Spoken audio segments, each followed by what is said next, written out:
अस्सलाम वालेकुम, आपको खुशामदीद कहते हैं गुड मॉर्निंग पब्लिक में। आज मैंने शुरू कर दिया, सोहा ने शुरू करना था, लेकिन सोहा का इसरार था कि आज मैं शुरू करूं, तो मैंने कहा इसरार का मकसद बता देती हूँ जी आप सबको, सारी पब्लिक को जो हमें देख रही है उनको हमारी तरफ से सुबह बखैर।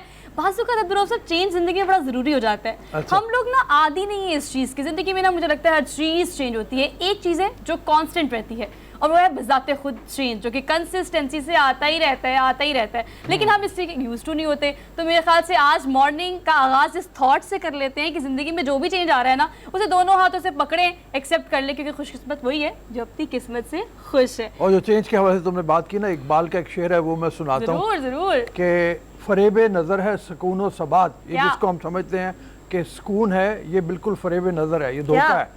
तड़पता है हर जर्राए कायनात, कायनात में एक एक जर्रा जो है वो तड़प रहा है, चेंज हो रही है मुसलसल। और फिर एक और है कि ये कायनात अभी ना तमाम है, शायद कि आ रही है सदाए, कि आ रही है दमादम सदाए कुन फयकून। क्या बात हर है, लम्हे अल्लाह ताला जो है कंसिस्टेंसी से चेंज आ रहा है। ये चेंज जो है शहरी इक़्तिदार की तरफ ले जाते हैं। हरमीत भी हमारे साथ मौजूद है।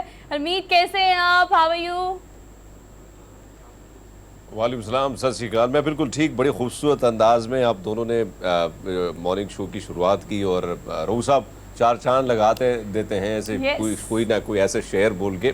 तो पाजी वैसे भी सुबह की शुरुआत जो है होनी चाहिए फ्रेश मूड में और बिल्कुल पॉजिटिव आप हों तो पूरा दिन जो है वो कमाल का गुजर जाता है। हाँ, और हरमीत जो है वो तो अभी भी कल की खबर सुना रहा था। मैं थोड़ी देर पहले मौसम की बात कर रहा था, तो हरमीत से मौसम जरूर पूछा जाता है, क्योंकि जब हम गर्मी में तड़प रहे होते हैं तो हरमीत हमें कहता है इस्लामाबाद में बड़ा अच्छा मौसम था, ठंडी हवाएं चल रही है, ठंडी हवाएं, बारिश नहीं हो रही लेकिन ठंडी हवाएं चल रही है। कोई नहीं, हरमीत को कल लग पता जाएगा, जब ये फैसला हो जाएगा ना, फिर इसको पता चलेगा गर्मी कितनी ज्यादा है। प्रोग्राम में आगे बढ़ते हैं अपनी टॉप स्टोरीज की जानिब।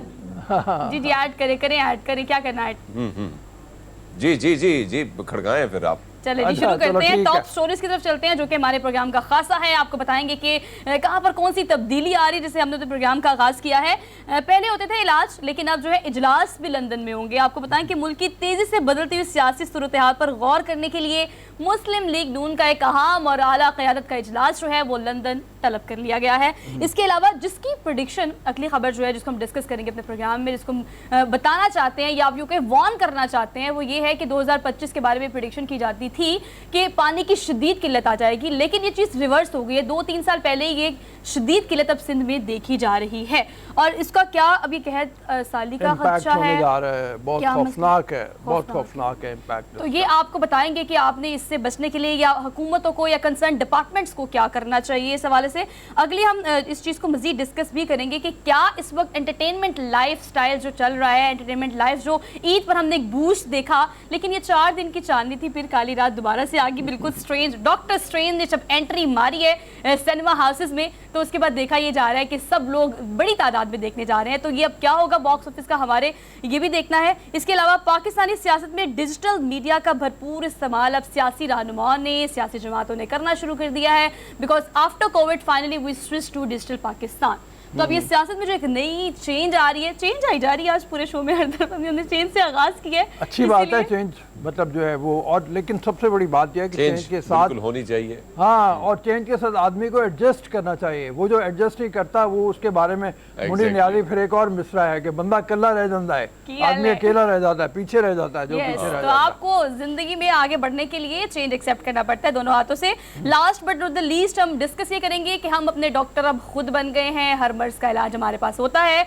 एक बड़ी अहम खबर यह है कि पाकिस्तान में गैर जरूरी इंजेक्शंस की भरमार है। सालाना जो है वो 1 अरब से ज्यादा इंजेक्शन लगाए जाते हैं, कि जो 70% गलत तरीकों से लगाए जाते हैं और 90% वो हैं जो कि अब्दुल रऊफ गैर जरूरी लगाए जाते हैं। बिल्कुल ठीक है। और वो मतलब जो इंजेक्शंस हैं और जो एंटीबायोटिक्स का इस्तेमाल है, जो अपना खुद तशखीस करके अपना इलाज खुद ही करने की जो आदत है, ये बुनियादी तौर पे कई तरह के मसाइल पैदा कर रही है। इसके बारे में तफसील से हम बात करेंगे, लेकिन और रहू साहब सिर्फ तशखीस नहीं, सिर्फ अपने लिए नहीं, हम हमेशा देखते हैं एक और चीज़ कि भाई हम औरों को भी मशवरा देते हैं कि भैया आप ये इंजेक्शन लगाएंगे तो बिल्कुल ठीक हो जाएंगे, ये टैबलेट्स खाएंगे तो कमाल हो जाएगा। तो ये चीज़ भी हम देखते हैं कि भैया हर जगह से हर बंदा कोई ना कोई डॉक्टर जो है उसमें अंदर उसका जो रूप है वो हमें सब नजर आता लोगों में बहुत ज़्यादा है।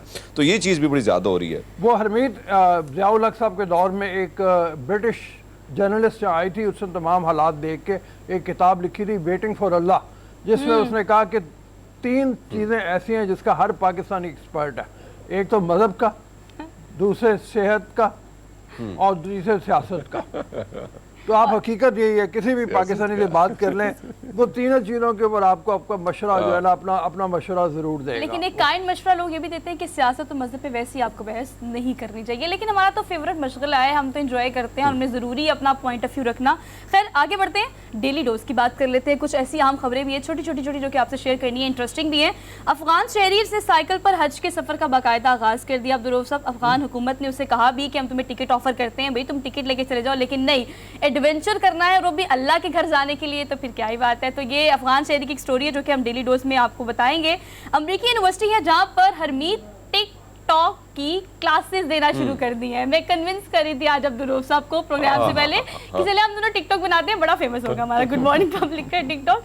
लेकिन चले इस पर सोचते हैं। अच्छा, आम बात ये है कि डेली डोज में ये खबर शामिल करने का मकसद ये है कि उस बच्ची ने उस सेमेस्टर में जहाँ पर ये क्लास दी जा रही थी वहां पर कम से कम 12,000 फॉलोअर्स बढ़ाए अपने टिकटॉक के, और पाकिस्तानी 13 लाख कमा भी रही है वो। क्या बात।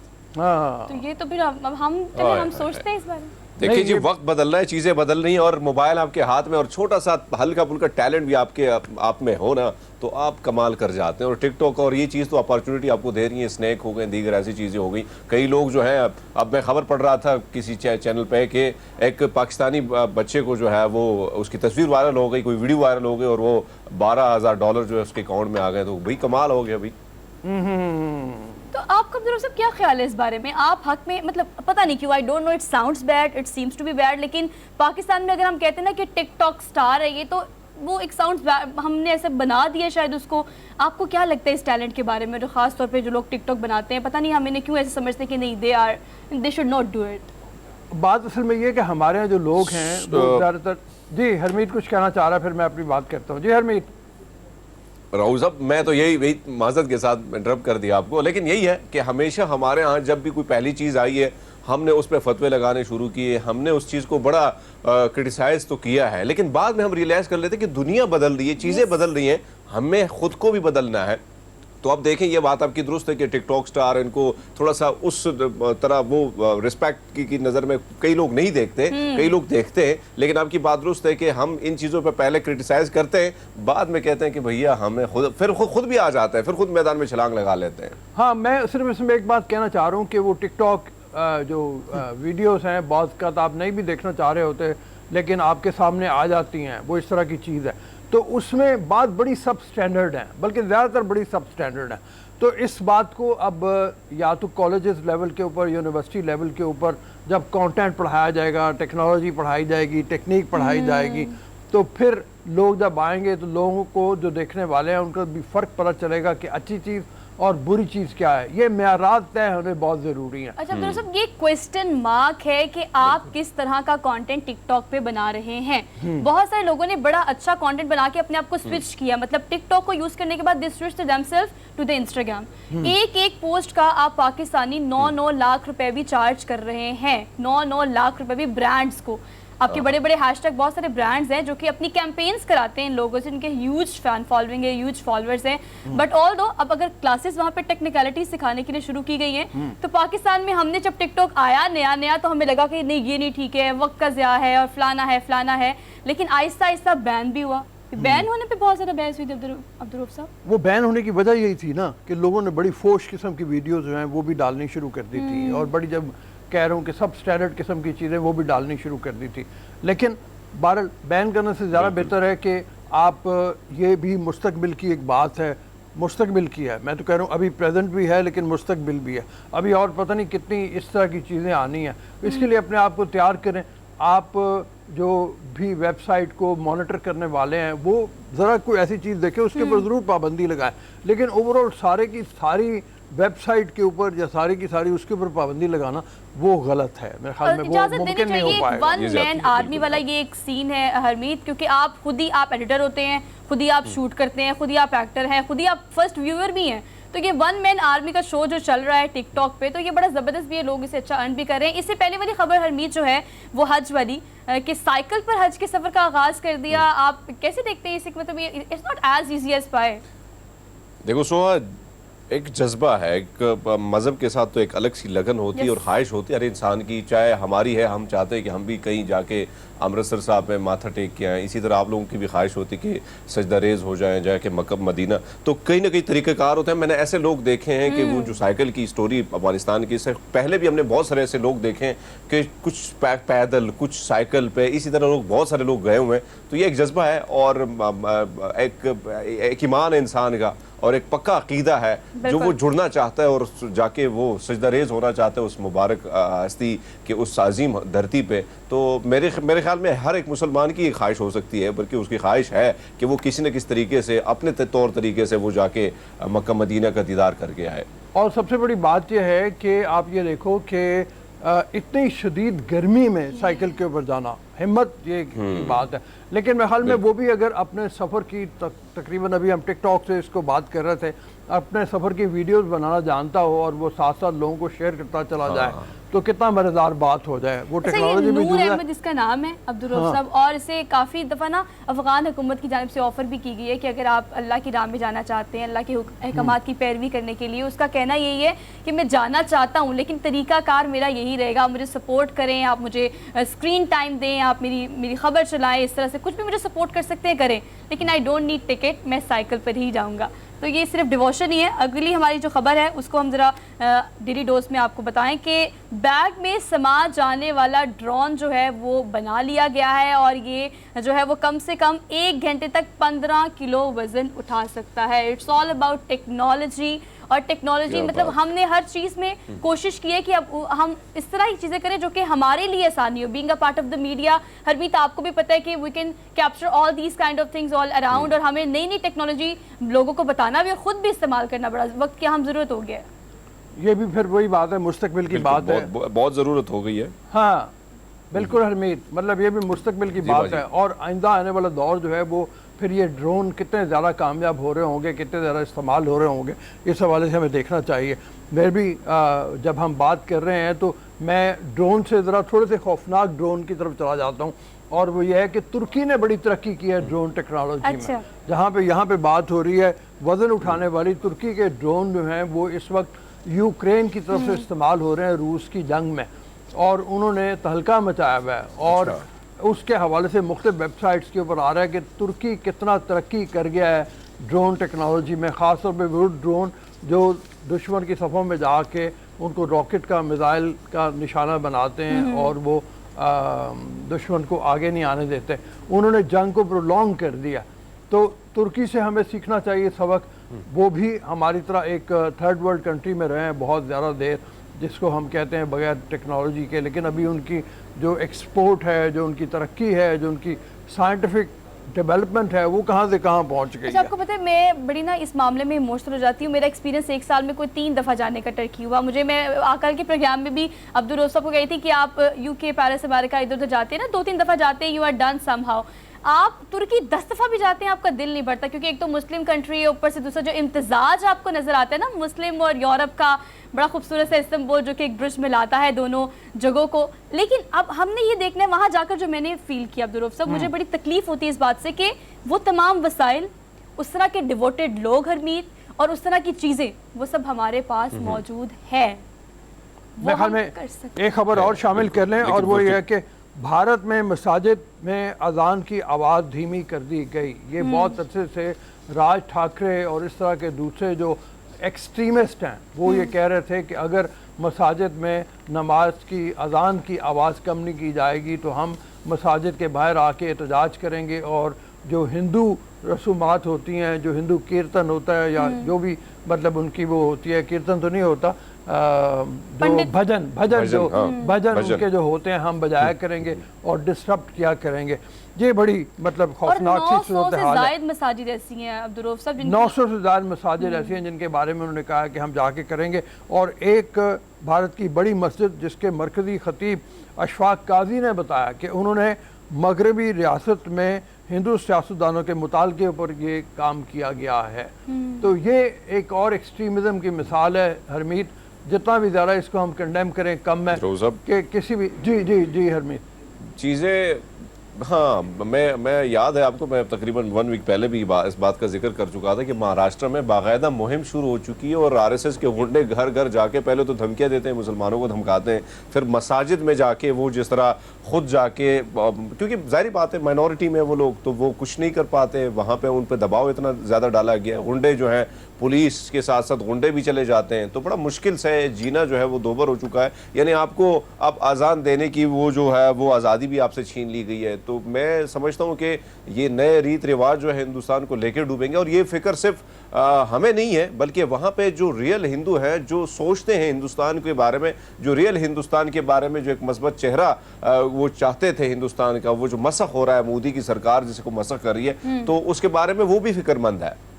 हाँ बिल्कुल ठीक है, मतलब यह है कि लेकिन उनकी तादाद दिन ब दिन एक तो कम हो गई, और दूसरी बात यह है कि बढ़ती जा रही। हाँ, दूसरी बात यह है कि एक्सट्रीमिस्ट की तादाद बढ़ती चली जा रही है। उन्होंने जिस तरीके से प्रोपेगेंडा किया है, बढ़ती जा रही है। बिल्कुल जी। अच्छा, मजहब को लेके एक्सट्रीमिज्म हो या फिर अगर आप दूसरा एहतजाज को देखें, आप माशी सूरत हाल को देखें, इंटरनेशनल पर्सपेक्टिव में अगर हम अगली आपको डेली न्यूज़ में खबर बताएं तो श्रीलंका में पुरतशद्दुद एहतजाज किया जा रहा है, और एहतजाज भी इस तरह का है कि घर जलाए जा रहे हैं, और इसकी बेसिक वजह जो है उनके मुताबिक महंगाई और बिजली की बंदिश है। बुनियादी तौर पे तो ये हुआ ना कि श्रीलंका की जो इकोनॉमी है, मईशत है, वो कोलैप्स कर गई, और उनकी जो फॉरेन रिजर्व्स है वो भी ख़त्म हो गए, और उस बुनियाद के ऊपर जो कोलैप्स करना है, डिफ़ॉल्ट कर गया मुल्क। पूरा मुल्क जब डिफ़ॉल्ट करता है तो ज़ाहिर है उसके बड़े भयानक नताइज निकलते हैं। हम जिससे डराते हैं अपने पाकिस्तान में लोगों को और सियासतदानों को रिक्वेस्ट करते हैं कि खुदा के लिए अपने हालात बेहतर करें। अब वहाँ पे जो सूरत हाल है, राजा पक्से जो उनके प्राइम मिनिस्टर हैं, महेंद्रा राजा पक्से, उन्होंने रिज़ाइन कर दिया, लेकिन लोग उनके घर में जाके उनके घर को भी आग लगाने के दर पे हैं, तोड़फोड़ करने के दर पे हैं, और अब उनकी लगा दी है रऊफ साहब, आग लगा दी है, और अब वो ये कह रहे हैं कि ये पार्टी से भी ओहदा, जो पार्टी का ओहदा है वो भी छोड़ेंगे, तब हम जो है सुकून से बैठेंगे। यानी इस्तीफा तो दे दिया, घर भी जला दिया। अब ये हालात हैं वहाँ पे कि 5-6 हलाकतें भी हो चुकी हैं, दर्जनों लोग जख्मी भी हैं। तो आपकी बात दुरुस्त है कि हमारे पॉलिटिशियन, हमारे सियासतदान, हम जो बार बार टीवी पे बारहा ये बात कहते रहते हैं कि कम से कम गुजारा करें, ये अपने जो तशद्दुद किस्म के जो नारे हैं इनसे आप गुरेज करते जाए और मुल्क के लिए सोचें, ना कि सिर्फ कुर्सी के लिए। लेकिन हमेशा हमने देखा कि हमारे पॉलिटिशियन को सिर्फ कुर्सी और कुर्सी की फिक्र है। और फिर देखिए अल्टीमेटली इससे मुतासिर अब्दुल रऊफ सब सारे होते हैं। देखिए कर्फ्यू लगा है जो कि बुध तक एक्सटेंड भी कर दिया गया है। अब वहाँ पर जो सूरत हाल है पुरतशद्दुद एहतजाज के बाद भी वो इस तरह से है कि हमने ये वक्त इस तरह से नहीं गुजारा, लेकिन do you remember that lockdown time जब हमें होता था कि ज़िंदगी एक दफ़ा पॉज की इसी सिचुएशन में आ गई है, और सूरत हाल कितनी कारोबार की, आपके काम की, प्रोफेशनल पर्सनल हर लाइफ एक तरह से पॉज हो गई थी। तो ये जो कर्फ्यू की सिचुएशन है इससे भी वहाँ के लोग काफ़ी ज़्यादा मुतासिर हो रहे हैं। और वो उनकी जो डिमांड है वो एक ये है कि राजा पक्से के भाई जो हैं वो सदर हैं, तो वो ये है कि सदर साहब भी मुस्ताफ़ी हों और फौरी तौर के ऊपर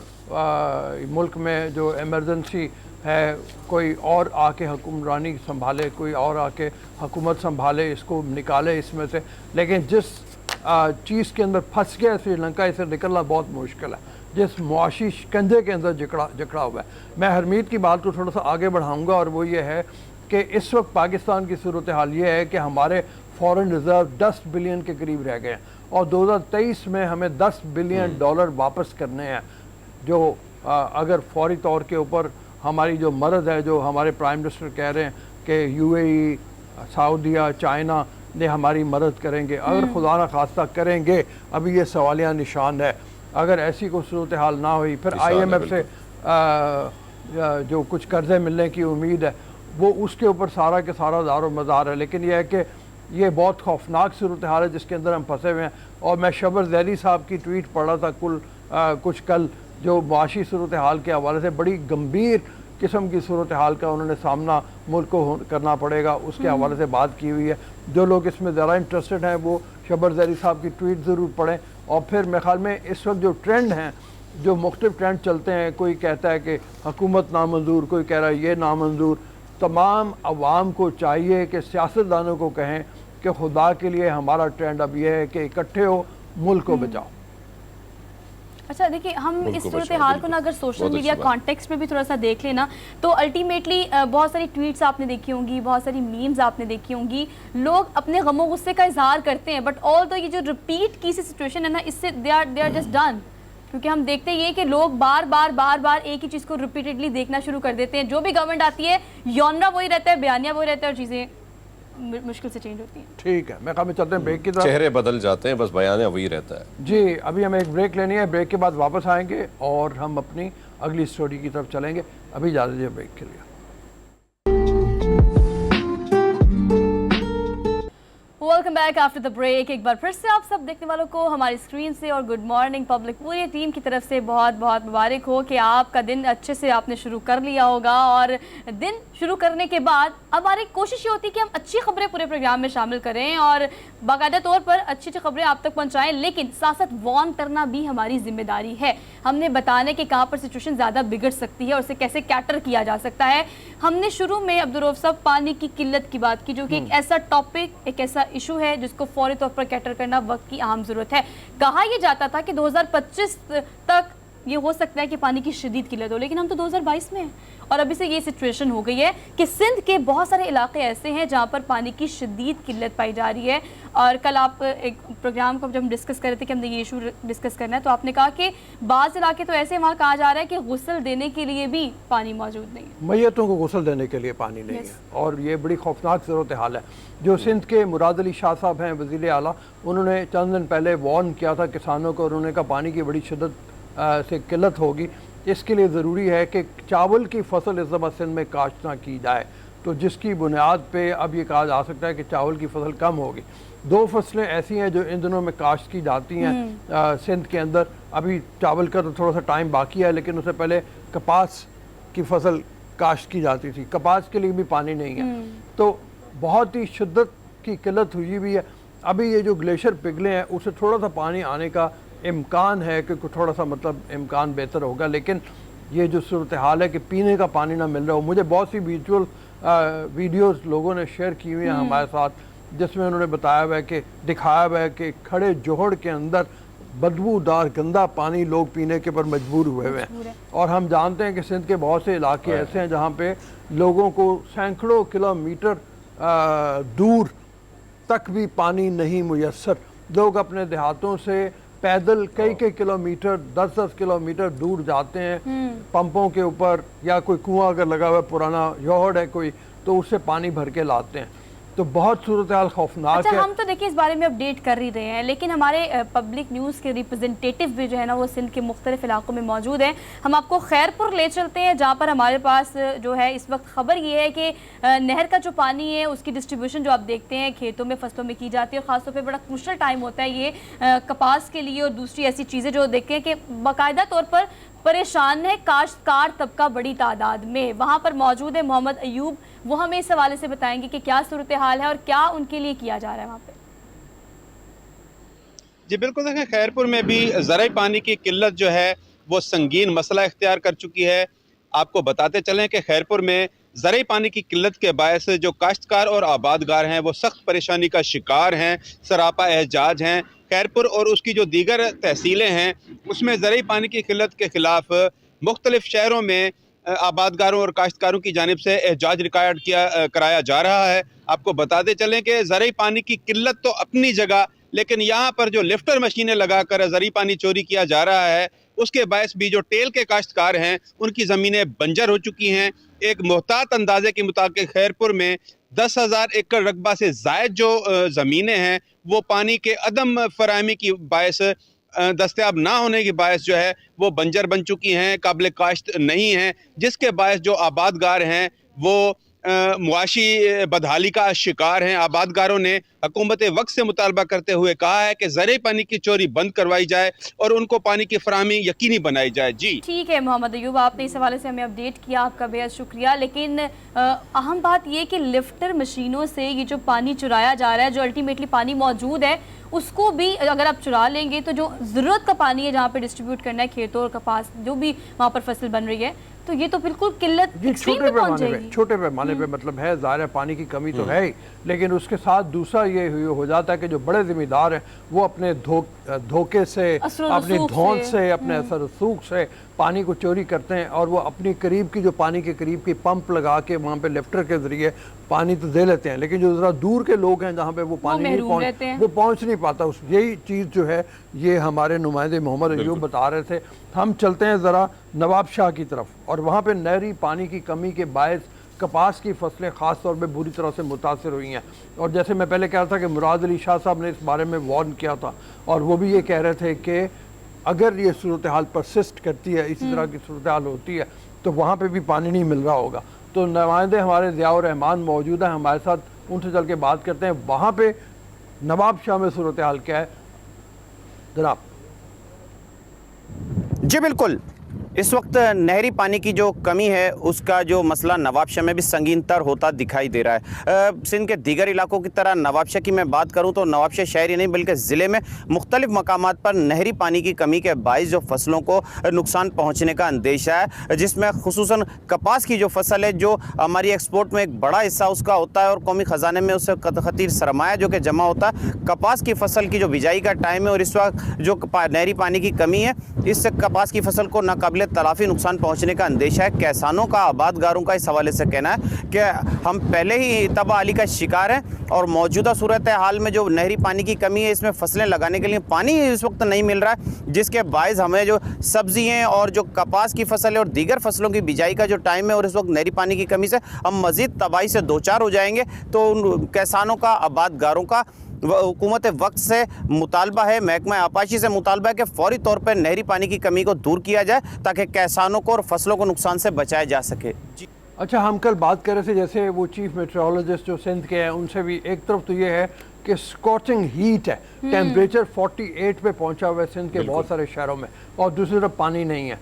तो मिलजुल के इसने बिल्कुल बंजर किया हुआ ज़मीनों को, और वो बंजर की सूरत हाल ये है, अभी आप सुन ही रहे थे ज़ियाउर रहमान से कि किस तरह से बड़ी खौफनाक सी सूरत हाल है। रोहू साहब, अगर हम देखें एक तरफ बारिशों का ना होना भी, कोई ऐसी प्रोडक्शन जो है वो भी नहीं की जा रही कि करीब बारिश होंगी तो कम से कम वो रिलीफ जो है काश्तकारों को, आम आदमी को, क्योंकि जाहिर बात है कि सिर्फ ज़मीनें तो नहीं है, बहुत सारी सी कि पानी के लिए, पीने के लिए भी पानी ना हो तो कितना मसला है। फिर जाहिर बात है कि जिस तरह आप ये नुमाइंदे हमारे बता रहे हैं मुख्तलिफ शहरों से, तो वाकई सूरत हाल बहुत ज़्यादा ही खौफनाक से मुझे तो वैसे नज़र आ रही। क्योंकि तो मैं कल रिपोर्ट पढ़ रहा था जिसमें पंजाब का भी जिक्र था कि पंजाब में भी कई इलाकों में ये किल्लत जो है पानी की हो सकती है। लेकिन सिंध की अगर बात करें, जिस तरह नवाब शाह में ये सूरत हाल है, तो सखर की तरफ मेरे ख्याल में चले जाते हैं। वकास अराई मेरे ख्याल में हमारे साथ मौजूद है। वकास, ये बताइएगा कि मसला कितना संगीन है, पानी का ये बहरान कितना संगीन से संगीन तर होता चला जा रहा है?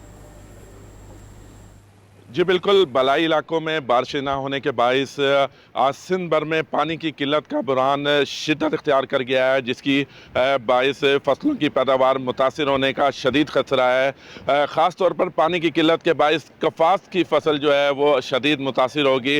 महकमा आपाशी के मुताबिक सक्कर बिराज और गुड्डू बिराज में पानी की किल्लत 53% तक रिकॉर्ड की गई है, जबकि कोटरी बिराज पर पानी की किल्लत 60% तक पहुँच चुकी है। पानी की किल्लत के बाइस गुड्डू बिराज की तमाम तर नहरें बंद कर दी गई हैं, जबकि सक्कर बिराज की राइट साइड की नहरें, जिनमें दादू किनाल, कीर्तन किनाल, पेट फीडर किनाल, जिन्हें 1 मई से पानी की फराहमी के लिए खोला जाना था, अब तक बंद है। जबकि दूसरी जानिब सिंध भर में काश्तकारों की जानिब से पानी की किल्लत के बाइस एहतजाज किया जा रहा है, धरने दिए जा रहे हैं, जबकि काश्तकारों की जानिब से महकमा आपाशी के अफसरान पर यह इल्ज़ाम भी आयद किया जा रहा है कि वो मिली भगत से सिर्फ और सिर्फ बासर वडेरों को पानी फराहम कर रहे हैं, जबकि आम काश्तकारों को पानी नहीं दिया जा रहा। काश्तकारों का वज़ीर आला सिंध से मुतालबा है कि वो पानी की मुनसिफाना तकसीम की को यकीनी बनाएं ताकि आम काश्तकार को भी पानी की फराहमी मिल सके। जबकि दूसरी जानिब वज़ीर आला सिंध ने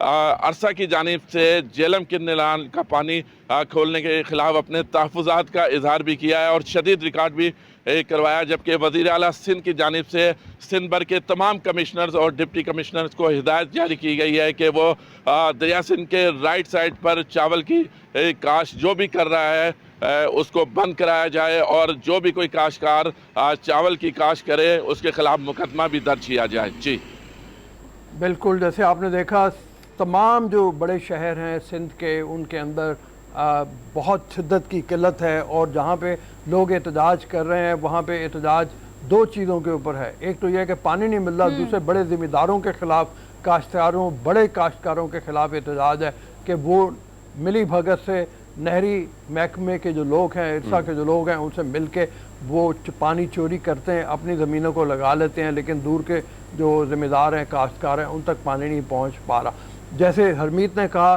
बालाई इलाकों में जो बारिशें नहीं हुई अभी तक, बहुत से पानी जो आया करता है सिंध के दरियाए सिंध के अंदर वो नहीं आया, जैसे नहरी निज़ाम भी टोटल डिस्ट्रक्शन का शिकार है, वो डिस्टर्ब हुआ हुआ सारा निज़ाम, वहाँ पे कोई पानी नहीं आ रहा। मैं सिर्फ यहाँ पे इस हवाले से एक बात करना चाह रहा हूँ कि देखिए पानी अब, जैसे हरमीत ने कहा कि पंजाब में भी सूरत हाल बहुत से इलाकों में, जैसे चोलिस्तान के बारे में कहा जाता है कि वहाँ पे इस वक्त सूरत हाल खराब हुई चोलिस्तान, बिल्कुल, हाँ। जी, चोलिस्तान की मैंने भी कल खबर पढ़ी थी कि वहाँ पे भी पानी की रोहू साहब, कल चोलिस्तान की कुछ वीडियो जो हैं वो सोशल मीडिया पे वायरल हैं और आपने भी देखी होंगी, मेरी नज़र भी उस पर गुजरी। तो वहाँ पे हम देख रहे हैं कि चोलिस्तान में लोग निकल आए और सिर्फ पानी की सदाएं जो है वो लग रही हैं कि भाई हाँ, एक घूंट पानी भी हमें मिल जाए तो बहुत बड़ी बात होगी। तो इस किस्म की ये जो सूरत हाल है। लेकिन दूसरी बात यह है कि रोहू साहब और सोहा, अगर हम देखें तो इसमें हमने कहीं ना कहीं हमारा जो है कसूर हमारा भी है, क्योंकि एक तो आबादी जिस तरीके से बढ़ रही है, अभी मैं जब गांव गया था, हालांकि हमारा ऐसा इलाका है जहां में बर्फबारी भी होती है, बारिशें भी होती हैं, लेकिन वहां पे भी कुछ ऐसे हुजरे थे जहां पे पानी की किल्लत थी। तो मैंने पूछा भैया मसला क्या है, तो एक दोस्त ने बताया कि आप जब पहले आए थे तो आप देखें, खुद फर्क देखें कि इतने घर बन गए, कितने बच्चे आ गए, तो आबादी भी इतनी तेजी से बढ़ रही है मतलब कि एक तो पानी की जाहिर बात है कि वो जो मिक़दार कहना चाह रहे हैं वो अगेन वो डिमांड और सप्लाई वाली किसी सिचुएशन है कि डिमांड बढ़ती चली जा रही है पानी की भी या कंजम्पशन किसी भी चीज के लिए, लेकिन उसकी सप्लाई उस तरह से नहीं हो रही। हर एक आपने जो भी देखा, हमारे नुमाइंदे आपको जो भी खबर दे रहे थे, अपडेट कर रहे थे, एक चीज कॉमन थी कि जो बड़े जमींदार हैं असर रसूख और पावर की बिना पर ज़्यादा पानी इस्तेमाल कर रहे हैं या पानी इस्तेमाल कर रहे हैं, और छोटे काश्तकार जो है वो अल्टीमेटली मुतासिर कंपैरेटिवली ज़्यादा हो रहे हैं। मजीद इश्यूज भी हैं, उन पर भी बात करेंगे, डिस्कस करेंगे। में भी थोड़ी देर में रुकते हैं ब्रेक के लिए। ब्रेक पे जाने से पहले कुछ पॉइंट्स मेरे दिन में जो मैं चाह रहा हूँ कि उनके बारे में भी बात कर लें, फिर अब चलते हैं। हरमीत ने जो बात की ना पॉपुलेशन एक्सप्लोजन की, आबादी में बेतहाशा इजाफे की, इस हवाले से कुछ थोड़ी सी बात करनी चाहिए हमें, ताकि लोगों को पैगाम दोनों पहुँचे। एक तो ये है कि एक बहुत पुराना आर्टिकल था जो एफए की किताबों में कभी पढ़ाया जाता था, उसमें बच्चों को भी आगाह करने की कोशिश की जाती थी, वो था हंगर एंड पॉपुलेशन एक्सप्लोजन। भूख का तुमने भी पढ़ा होगा मेरे ख्याल में, हरमीत ने भी शायद पढ़ा हो कि भूख का कितना ज्यादा ताल्लुक है आबादी में बेपनाह इजाफे से। तो ये बुनियादी तौर पे ये है कि जब आपकी आबादी इतनी ज़्यादा बढ़ जाएगी, जब आपके पास सप्लाई इतनी ज़्यादा नहीं होगी कि आबादी को ज़्यादातर पहुंचाया जा सके, तो भूख आपके घर ज़रूर पहुंचेगी। और भूख का भी क्या शुमार है, मतलब इस तरीके से नहीं कहा जा सकता कि भूख सिर्फ इतनी है कि आपने एक वक्त खाना खा लिया और अपनी मर्जी से दूसरे वक्त तक खाया, बल्कि ये है कि आपने एक वक्त खाना खाया और आपको पता ही नहीं है कि दूसरा निवाला आपको कब मुयसर आएगा। ये है भूख, वो खौफनाक जिसका कहत का शिकार अफ्रीका में बहुत से ममालिक हुए हैं। सोमालिया है जिनकी बात होती है, सूडान के बहुत से इलाके हैं। अल्लाह ना करे कि हमारे मुल्क में इस तरह की सूरत हाल हो, लेकिन जैसे सोहा ने जब आगाज़ में कहा था कि 2025 के बारे में कहा जाता था कि ऐसी खौफनाक सूरत हाल होगी कि जब लोग सरहदों का जो ख्याल है वो भी छोड़ देंगे और पानी की तलाश में दूर दूर तक निकलेंगे। प्यास इतनी उनको तंग करेगी, पानी की किल्लत इतनी तंग करेगी। तो खुदा के लिए उस सूरत हाल से पहले बचें, पानी को बचाएं। आप घरों में जब इस्तेमाल करते हैं, टैप वाटर इस्तेमाल करते हैं, तो पानी को बेतहाशा बहने न दें। अच्छा देखिए, कंसर्न डिपार्टमेंट की जिम्मेदारी तो चले हैं, हम बात करते हैं कि इदारों को बात करनी चाहिए, लेकिन हम भी इनफरादी तौर पर भी हम कुछ ना कुछ कर सकते हैं। कतरा कतरा पानी वो हमने बचाना है, वो हमने सेव करना है, तो हमें अपना किरदार भी बाकायदा तौर पर अदा करना चाहिए। एक छोटी सी ब्रेक लेते हैं, वापस आते हैं। Keep watching good morning public.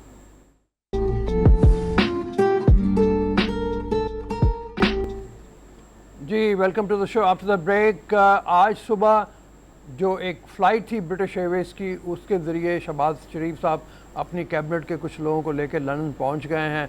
ये लंदन प्लान इस दफ़ा काहे का होगा, इसके बारे में हम थोड़ी सी बात करेंगे। इम्तियाज़ गुलताफ़ सीनियर एनालिस्ट हमारे साथ मौजूद हैं। इतनी क्या ज़रूरत पड़ी एकदम से इम्तियाज़ गुलताफ़ कि अचानक ही सारे लोगों को जो यहाँ पे हैं, हम प्राइम मिनिस्टर भी अपने क्राइसिस में छोड़ के मुल्क को और वो भागे चले गए हैं। क्या मतलब ऐसी ज़रूरत थी जिसको टाला नहीं जा सकता था? इस हवाले से हमें बात करनी है। लेकिन मैं ये बताऊं कि ये क्राइसिस जो है ये बड़ा इस मौके के ऊपर, जैसे हमने पहले इकोनॉमिक क्राइसिस की बात की थी, श्रीलंका का जिस तरह से क्राइसिस चल रहा है, हमारा भी मुआशी क्राइसिस है। कहने वाले अंदर की बात ये कहते हैं कि दो लोग आपस में इतफाक नहीं कर रहे मुआशी पॉलिसियों के हवाले से, एक इसहाक डार और एक मिफ्ता इस्माइल। तो इम्तियाज साहब, क्या मिफ्ता इस्माइल और इसहाक डार की पॉलिसियों का डिफरेंस है या कुछ और चीज़ है जिसको वहाँ पे जाकर सुलझाना है लंदन में? मेरा ख्याल है तो इससे मामला कुछ ज़्यादा गंभीर है, सिर्फ मुआशी पॉलिसियाँ नहीं हैं। मिफ्ता इस्माइल साहब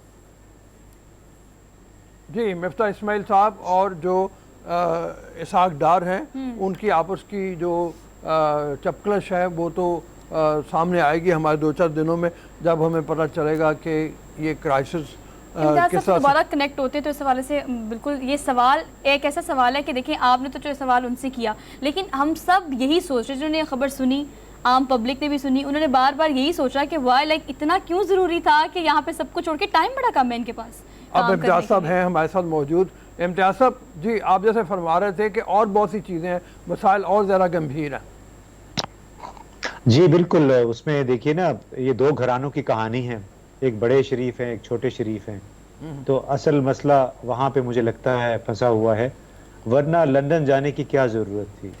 ये कोई, अगर आपने सिर्फ इलेक्शन के लिए 3-4 महीने के बाद आप आए हैं, तो इतनी लंबी चौड़ी फिर काबीना बनाने की क्या ज़रूरत है? फिर लंदन जाना। और देखिए, हमें कुछ आइन कानून का भी एहतराम का करना चाहिए। कल शाम मेरी 2 गैर मुल्की सफ़ीरों से मुलाकात हुई, तो उन्होंने कहा, और बड़े मुल्कों के सफ़ीर हैं, तो उन्होंने कहा कि बड़ी एम्बेरसिंग बात है कि वज़ीर आज़म यहाँ से काबीना के अहम अरकान के हमरा लंदन जा रहा है एक फ्यूजिटिव से मिलने, एक भगोड़े से मिलने के लिए। तो हमें, जब तक हम एक बहुत बड़े तजाद में फंसे हुए हैं, और ये जब तक हम जो बातें करते हैं उस पर अमल नहीं करेंगे, उस वक्त तक हमारी इज्जत कहाँ होगी दुनिया भर में? मुझे बताइए कि जिस शख्स ने बॉन्ड दिया था, मिसाल के तौर पे उन साहब के लिए जो लंदन में बैठे, अब उनसे मिलने, वो सिटिंग वज़ीर आज़म जा रहा है उनसे मिलने के लिए। तो ये मसाइल कुछ ज़्यादा गंभीर है, इनके आपस के घराने के भी मसाइल हैं, जिसकी वजह से इनको कंसल्टेशन की ज़रूरत पड़ गई है। मिफ्ता इस्माइल साहब, इसहाक डार साहब बड़े प्रैक्टिकल लोग हैं। आपने उनका क्लिप भी शायद देखा होगा कि वो हुकूमत में आने से पहले वो कई मरतबा कह चुके थे कि इस मुल्क में का आम आदमी 130-40 रुपये फी लीटर से ज़्यादा पेट्रोल अफोर्ड ही नहीं कर सकता, और उनको बिल्कुल हुकूमत को नहीं करना चाहिए। और अब जब से आए हैं वो कह रहे हैं कि जी ये सब्सिडी इन्होंने बिल्कुल गैर ज़रूरी दी हुई थी, हुकूमत को 100 अरब माहाना का नुकसान बर्दाश्त करना पड़ रहा था, और ये तो असल में होना चाहिए 235-40 रुपये फ़ी लीटर होना चाहिए। हम तजादात में फंसे हुए हैं, हम झूठ में फंसे हुए हैं, जिसकी वजह से हम मसाइल हल नहीं कर पाते। अपोजिशन में जब होते हैं, हम जानते हुए भी लोगों को गुमराह करने के लिए वो बातें करते हैं जिसका हकीकत से ताल्लुक़ नहीं होता है। अब ये चूँकि हुकूमत में आ गए, they have to now walk the talk, उन्हीं बातों की इनको अभी तरदीद करनी पड़ रही है, उन्हीं बातों को अब गले लगाना पड़ेगा। उसके लिए अजीब अजीब तावीलें तलाश कर रहे हैं। तो जो लंदन में बैठक है, मेरे लिए बतौर पाकिस्तानी, जिस तरह गुज़िश्ता रोज़ मैंने, और कम से कम 2 बड़े सफ़ीरों की मैं बात कर रहा हूँ यूरोपियन यूनियन के, उनका ये कहना था, और मुझे बड़ी शर्मिंदगी हुई उस वक्त कि क्या हम इसी काबिल रह गए हैं अभी। जी हरमीत हमारे साथ मौजूद हैं। जी हरमीत। जी इम्तियाज़ गुल साहब, इम्तियाज़ साहब, अगर हम देखें इस वक्त बजट भी आने वाला है, माशी बहरान का भी ये मुल्क शिकार है, आपको नहीं लगता कि अगर ये माशी बुरहान से मुल्क को निकालते हैं, सख्त फैसले तो करने पड़ेंगे, जिस तरह आपने फरमाया कि पेट्रोल की कीमत भी बढ़ानी होगी, बहुत सारी चीज़ें जो कीमतें वैसे भी बढ़ गई हैं, तो ऐसे में अगर ये सख्त इक़दामात उठाते हैं तो आपको नहीं लगता ये मुश्किलें इनकी और बढ़ेंगी और ये मुश्किलों में फंसेंगे? क्योंकि जो चीज़ें हैं, ज़ाहिर बात है कि इमरान खान का जो बयानिया है वो तो बहुत ज़्यादा सुपर हिट होता चला जा रहा है, और साथ साथ में ये बयानिया भी आ जाएगा कि हमारे दौर में कम से कम ने 10 रुपये कम किए थे तो इन्होंने और बढ़ा दिए, तो महंगाई का एक अलग बयानिया भी आ जाएगा खान साहब के पास। जी देखिए, यही बात शायद हमारे गालिबन इन सियासतदानों को समझ नहीं आई। जिन लोगों ने अदम एतमाद के वोट में जो इंस्ट्रूमेंट्स बने हैं, उनको इस अमर का एहसास नहीं था कि इस तमाम तब्दीली का मुल्क की इक्तिसादी सूरत हाल पे क्या असर पड़ेगा। असल में इन लोगों के, ज़्यादातर लोगों के स्टेक्स यहाँ पे हैं नहीं हैं। उन्हें आम आदमी की ज़िंदगी से कोई सरोकार नहीं है, सिर्फ इक़्तिदार में आने से उनका मतलब है। आप देखिए ना, इस महीने के जून के आखिर तक पाकिस्तान से $5 अरब की रीपेमेंट, जो $5 अरब असल ज़र है, वो हमने वापस करना है 30 जून तक। 2024 के जून तक हमें 10 अरब असल रकम वापस करनी है। और इन लोगों को क्या ये पता नहीं था कि हमें ये जो बोट इस वक्त चल रही है, जिसमें इक्तिसादी अशारिये बेहतर हो रहे थे और बातचीत चल रही थी आपकी सऊदीया के साथ भी, चीन के साथ भी, कोई 6 से 7 अरब हैं जो हम उनसे कह रहे हैं कि आप रोल ओवर कर दें, यानी हमसे वापस ना लें। उन्होंने रखे हुए हैं बैलेंस ऑफ पेमेंट के लिए। अब अंदाजा लगाइए कि 2 या 3 हफ्ते के लिए भी इस काम में ताखीर होती है तो मईशत पे कितना बुरा असर, और उसका असर जाहिर हो रहा है कि 190 के करीब डॉलर की कीमत पहुंच गई है। तो इससे बार बार हम पहले भी इस पे बात करते रहे हैं कि हमारा जो अशराफिया है उनका मत में नजर महज इक़्तिदार है, लॉन्ग टर्म इस्लाहात नहीं है। असल बात यही है कि हमारी अशराफिया जो है वो लॉन्ग टर्म उसकी नज़र नहीं है। इम्तियाज़ गुल साहब, बहुत बहुत शुक्रिया, thank you very much for being with us.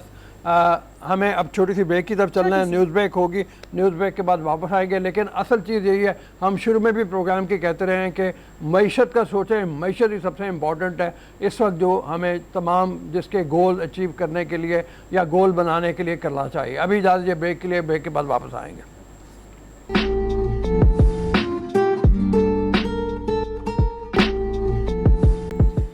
Welcome back after the break. So we are in second hour of our morning show. So basically it's a second chance for you guys कि आप उठें, अपने दिन का बेहतरीन तरीके से आगाज़ करें। हमारी तरफ से एक बार फिर से आप सबको सुबह बखैर। लेकिन हम प्रोग्राम के आगाज़ में बात कर रहे थे कि लॉलीवुड को एक बूस्ट मिला है इस ईद पे, लेकिन पिक्चर अभी बाकी है मेरे दोस्त, और भी बहुत सारी चीज़ें जो आ रही हैं, पाइपलाइन में हैं। हम बात कर रहे थे मूवी रहबरा की, जो बड़े धूमदार तरीके से जो है उसका ट्रेलर आपको दिखाते हैं, कितने ज़बरदस्त तरीके से वो बनाई है। लेकिन ये इजाफा जो है और ग्रेजुअली जो लॉलीवुड बेहतर हो रहा है, अब्दुल रऊफ साहब आप कैसे देखते हैं इसे? मैं देख रहा हूँ कि फिल्म 2-3 साल इसका इंतज़ार करना पड़ा इनको, कोविड की वजह से, मुख्तलिफ मसाइल की वजह से। अब फाइनली 24 जून को रिलीज़ करने का ऐलान है।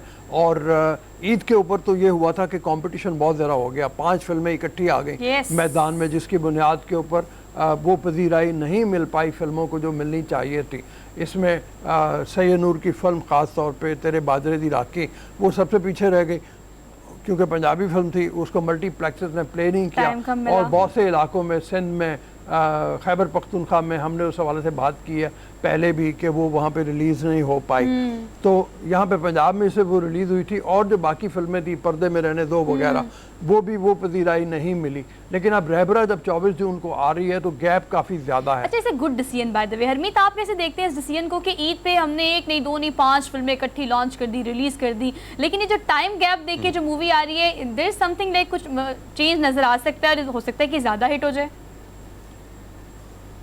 सोहा, बिल्कुल, मैं इस बात से पहले भी एग्री, मैं आपको याद है मैंने ये बात पहले भी डिस्कस की थी इस खबर एक शो में कि देखें कि एक भरमार होती है, और यकीनन प्रोड्यूसर और डायरेक्टर को ज़रूरत होती है कि ईद के दिन होते हैं, जिस तरह आप फरमा रहे थे कि छुट्टियां होती हैं। लेकिन ऐसे में आप देखें कि जिस तरह रऊफ साहब फरमा रहे हैं कि बहुत सारी मायूसी भी हुई, बहुत सारी फिल्में जो हैं जो बड़ी आस लगाई थी डायरेक्टर प्रोड्यूसर ने भी, और जो फिल्म के जो लोग हैं वो देखने वाले हैं वो भी सोच रहे थे, मदाद है कि भाई फिल्म आएगी तो हम बड़े दिल से देखेंगे और बड़े ज़्यादा उनको लेकिन जो फिल्में आई तो वो आपके सामने बड़ी उसी तरह वो बिजनेस उन्होंने नहीं किया। लेकिन अब जो ये फिल्म रिलीज़ हो रही है तो कहीं ना कहीं जो इंतज़ार था ईद का, अब वहाँ से मायूसी हुई, तो यहाँ पे इस फिल्म का बाकायदा जाहिर बात है कि अब 24 को ये रिलीज़ हो रही है, एक अच्छा फैसला है कि वहाँ पे अगर ज़्यादा हम लोगों को देखते तो मेरे ख्याल में फिर थोड़ा सा मसला होता। लेकिन अब हम देखते हैं कि वहाँ पे मायूसी हुई तो कम से कम इस फिल्म को एक बहुत बड़ा चांस जो है वो मिलने वाला है। और ये जिस तरह रऊफ साहब ने फरमाया कि कोविड की वजह से बहुत परेशानी रही है। सिनेमा घर जो थे वो बंद पड़े थे, कई सिनेमा घर जो है वो मॉल बन गए, प्लाजे बन गए वहाँ पे, तो ये एक बहुत बड़ा नुकसान था। लेकिन बहरहाल अब दोबारा ये चीज़ें एक्टिव हो रही हैं, तो मेरे ख्याल में होना ये चाहिए कि फिल्में जो है from the production team, from the direction team, from the film. So basically हमारे साथ जो है वो सारा अफजल मौजूद है, फिल्म प्रोड्यूसर हैं इस फिल्म की, और इसका उनसे मिलेंगे, उनसे बातचीत करेंगे।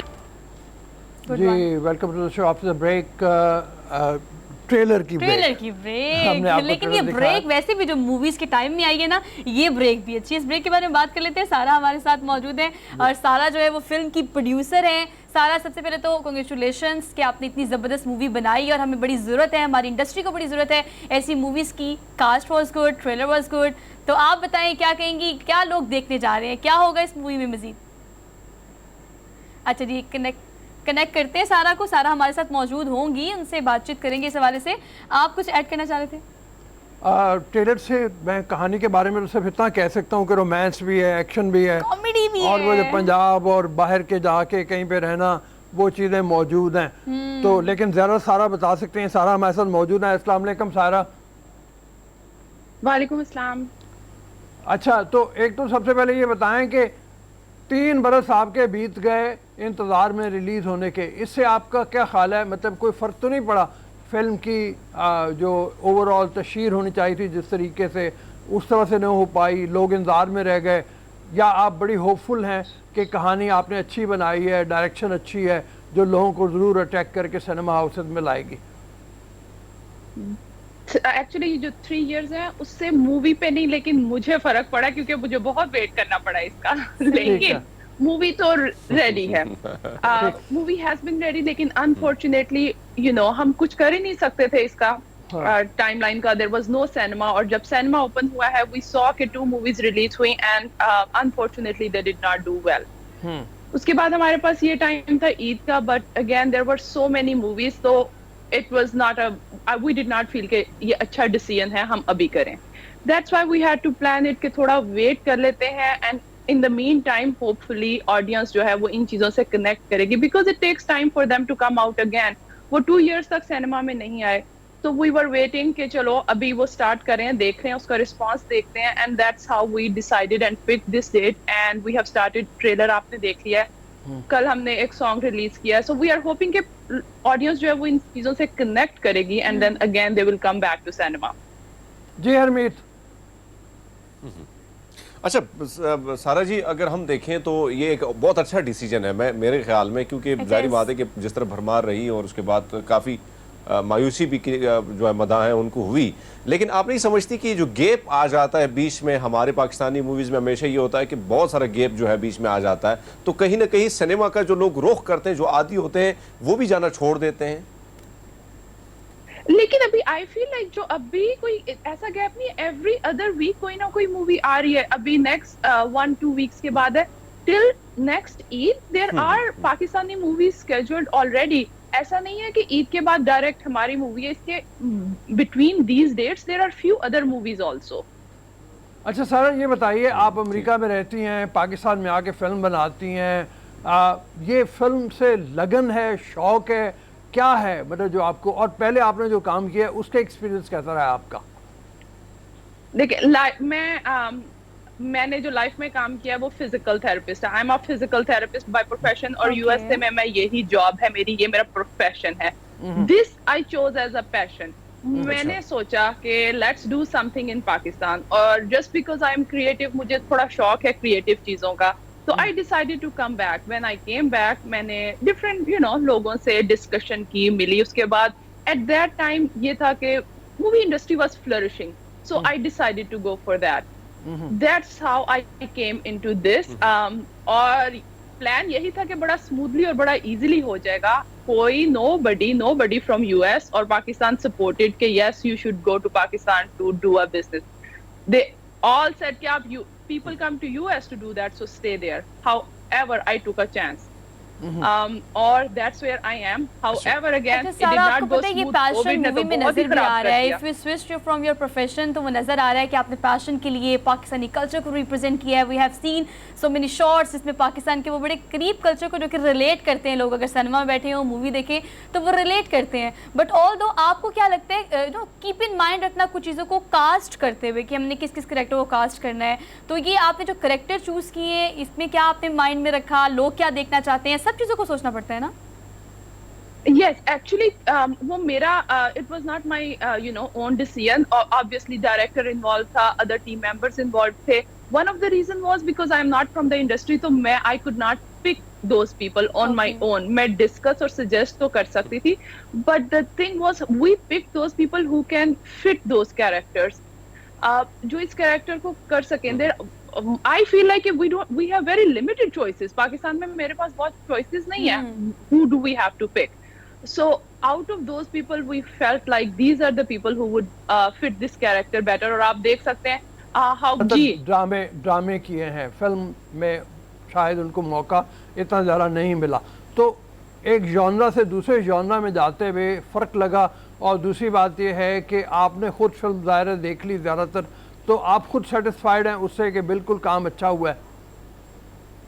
देखें, मैं इस पे बिलीव करती हूँ, even as a producer you can always improve. मुझे अभी भी परफेक्शन तो मुझे you will find flaws definitely, लेकिन हमने अपनी कोशिश पूरी की है। बाकी मुझे व्हेन वी डिसाइडेड, तो the directors I were meeting specifically, मुझे कोई भी ऐसा फील नहीं हुआ कि this is only movie director. मुझे वो सब ड्रामों से आए हुए डायरेक्टर मिले थे। I met so many directors, मैं किसी एक से नहीं मिली, वो सब का बैकग्राउंड वही था। There was not even one के ये सिर्फ मूवी ही आज तक की है, इन्होंने कोई डायरेक्ट ड्रामा नहीं किया। They were all coming from the same background. किसी ने एक कर ली थी, किसी ने दो कर ली थी। माई रीजन वॉज, मुझे जब मिलके लगा the person who can understand के what I want or what we should do, or who is willing to put every effort to create this project or to make this successful. That's why I ended up, with Amin Iqbal you with have this waited project. for almost 3 years. इसके बाद finally आपकी movie जो है वो release होने जा रही है। So congratulations from our whole team के बेस्ट ऑफ लक। बड़ी ज़बरदस्त मूवी रहे और बड़ी ह्यूज किस्म के जो लोग हैं वो वहाँ पर पहुँच रहे हैं, और उसके बाद बॉक्स ऑफिस पे देखा जाए तो पाकिस्तानी लॉलीवुड बॉक्स ऑफिस पे हिट मूवी जाए। लेकिन आपका पैशन है चूँकि, तो पैशन में आप देखते हो कि नई नई चीज़ें करनी है, कुछ ऐसी चीज़ें करनी है जो लोग देखना भी चाहते हैं, और अपने पैशन को भी आपने कीप इन माइंड रखना है। तो क्या प्लान्स हैं मजीद, किस तरह की प्रोडक्शन आप मजीद करना चाहती हैं? If I tell you honestly, मेरे plans मूवी के जो stories थी, I had some different stories और उन different stories में messages थे. Actually, even if when you'll watch this movie ना, इसमें भी message है, but those were purely on social messages जो मेरे plans थे. But again, then when I discussed with with different team members, I was told कि because it was my first project, I should start with something that audience can connect. तो मेरे plans, and there are so many social messages I want to give to Pakistan. वो इसलिए because again I have been living in US, तो मुझे बड़ा gap feel होता है. Of course cultural gap is a different, but overall life जो people, how they act, how they react, उनके every way, professionalism, ethics, living, everything. There are so many messages I want to give. But because they don't know me, I cannot give it to them individually. I wanted to show it through, media, so they can see through different ways. So that's what I would like to do. Harmeet, अच्छा सारा अफजल, अगर हम देखें तो जारी बात है कि मदाहों को इंतज़ार भी बहुत करना पड़ा, 3 साल लगे, आप खुद भी इंतज़ार में थी कि कब रिलीज़ होगी। ये बताइएगा कि एक फिल्म में अगर हम देखें, ट्रेलर में अगर हम देखें तो भैया कमाल की कॉमेडी भी, वो जो तड़का है वो भी लगा, एक्शन भी है, रोमांस भी है। तो ज़्यादा फोकस इस फिल्म में किस चीज़ पर ज़्यादा किया गया है? क्योंकि आजकल के दौर में अगर देखें तो ज़्यादा कॉमेडी को बड़ा पसंद भी किया जा रहा है। तो क्या तड़का ज़्यादा कॉमेडी का लगा या मिक्सर है सारा, मतलब तीनों को उसी तरह? इसमें कॉमेडी बिल्कुल भी वैसी नहीं है, जैसे it's not a comedy movie. इसमें विटी लाइन्स हैं। अच्छा। इसमें सिचुएशंस को हमने ऐसा किया कि वो कॉमेडी हो, लेकिन ऐसे नहीं है कि कॉमेडी जिसपे you are laughing. It's intellectual comedy जिसपे आप लाइंस ऐसी, उसके डायलॉग्स ऐसे हैं जिसपे आप होंगे। इसमें इट्स नॉट अ कॉमेडी। दूसरा, पूरी मूवी में अगेन इट्स अ जर्नी और मैसेजेस है डिफरेंट। इसमें फ्रॉम डिफरेंट टाइप ऑफ, जैसे वो सिटी में नहीं है, कहीं और जो सबर्ब्स होते हैं उस एरिया से लोग क्या चाहते हैं फ्रॉम द सिटी पीपल, ये एक मैसेज आएगा. Again when you will watch तो you will see. So there are different messages. इसमें ये सिर्फ कॉमेडी नहीं है, एक्चुअली इट्स अ थोड़ा रोमांस है, कुछ कॉमेडी है, but again it's a witty type of comedy जिसपे you can connect it through the dialogue. तो जो नए प्रोजेक्ट आ रहे हैं, जो सोहा ने आपसे सवाल किया कि जिनकी तरफ आप बढ़ रही हैं, और जाहिर बात है ज़रूरत है हमें आप जैसे टैलेंटेड लोगों की, और इंडस्ट्री में पढ़े लिखे लोग आएंगे तो जो लोग हैं वो पाकिस्तान की इंडस्ट्री दोबारा अपने पाँव पे खड़ी होगी. तो क्या जो नए प्रोजेक्ट आ रहे हैं, क्या इसी तरह लॉन्ग इसमें तो नहीं जाएंगे ना? कोशिश तो आपकी जल्दी होगी कि रिलीज भी हो, लोग. देखिए हम सब एवरीबॉडी विल ट्राई कि कोविड ना आए, तो कुछ भी लॉन्ग नहीं होगा. 2 इयर्स तो कोविड ने ले लिया हमारे. हाँ बिल्कुल ठीक है, 2-3 साल कोविड की नजर हो गए. बहुत अच्छी बात अब्दुल रऊफ साहब ये भी है कि सारा अगर वहाँ रहती हैं अमेरिका में, वहाँ पे रही है 3 साल के गैप के बाद, पाकिस्तान खुद भी आई हुई है और हमें भी उन्होंने वक्त दिया है. तो ऑल्दो उन्होंने पाकिस्तान को टोटली कैप्चर करने की कोशिश की है. 4 सूबों में आपने शूट किया है इस मूवी का, और फिर कराची से लेकर लाहौर और फिर कसूर, और यू हैव कवर्ड एवरीथिंग. तो ये आपका लाइक पाकिस्तान के घूमने का शौक है, या फिर आपने देखा कि मैंने पाकिस्तान की हर चीज़ को दिखाना है? मैंने actually this is very funny, I am a world traveller. मैं बहुत ट्रैवल करती हूँ. I have travelled so many different countries. Pakistan वो कंट्री था जिसमें मैंने लाहौर से बाहर नहीं गई थी. अच्छा. मैं एवरी कॉन्टिनेंट, एवरी कंट्री में गई हूँ, बट पाकिस्तान में सिर्फ लाहौर, और लाहौर से यूएस.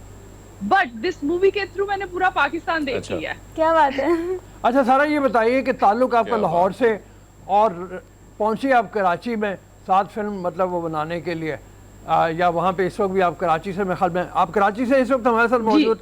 मैं इस टाइम कराची में हूँ जी. अच्छा, तो कराची की इंडस्ट्री और लाहौर की इंडस्ट्री में फ़र्क बहुत ज़्यादा है. ये फ़र्क आपको लगा जिस वक्त आप एक्सपीरियंस कर रही थी फिल्म इंडस्ट्री जो है वो दोनों? एक्चुअली या that is true.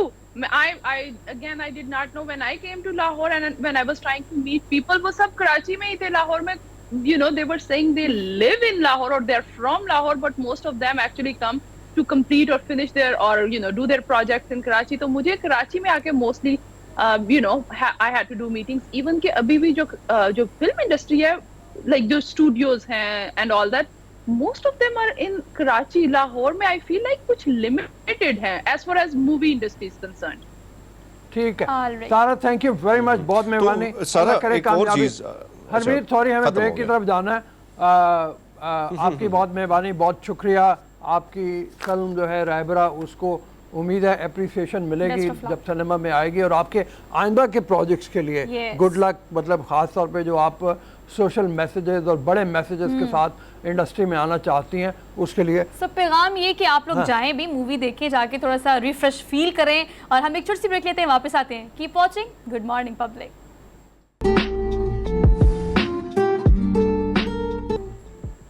Ji welcome to the show. After the break, Pakistan में सियासी मुहिम के लिए पॉडकास्ट का इस्तेमाल बढ़ गया है. और ये तहरीक इंसाफ को क्रेडिट जाता है कि उसने सबसे ज़्यादा इसको जो फ्यूचर का मीडियम है उसको इस्तेमाल किया. तो तलहा आहद बानी TCM ये हमारे साथ मौजूद है. उनसे चल के बात करते हैं कैसा एक्सपीरियंस रहा, क्या उन्होंने सीखा, क्या वो एक्सपेक्ट कर रहे थे, और जो एक्सपेक्ट कर रहे थे वो उनको मिला भी कि नहीं मिला. उनके तारुफ में एक और छोटी सी अब्दुल रऊफ साहब ये भी है कि देखिए आपने वायरल चीज़ें देखी होंगी सोशल मीडिया पे. सो ये ट्रेंड सेटर है, ये क्रेडिट इनको जाता है कि पॉलिटिकल पार्टीज जो कि अपने टिपिकल तरीक़ों से मुहिम करती हैं, लोगों से खिताब करती हैं, अपनी क़यादत के इजलास करती हैं, समथिंग सो फार. लेकिन अब पॉडकास्ट की तरफ लोग आ रहे हैं बिकॉज इंडस्ट्री में जो चेंज आ रहा है, पॉलिटिकल इंडस्ट्री में, because we are living in 21st century, the era of technology. और ये क्लिक जो है ना, अब इसको स्मार्टली हमने यूज़ करना है. तो तलहा से बात कर लेते हैं. तलहा, आप हमें बताएं कि कैसा आपका एक्सपीरियंस रहा. देखने वालों का एक्सपीरियंस तो बहुत अच्छा रहा, फीडबैक फ्रॉम आवर साइड. आप बताएं कि आपको कैसा लगा. I mean, it was a wonderful experience, to be honest. When we got the call, we are doing this, I think it was probably within 24 hours, सारी की सारी चीज plan out.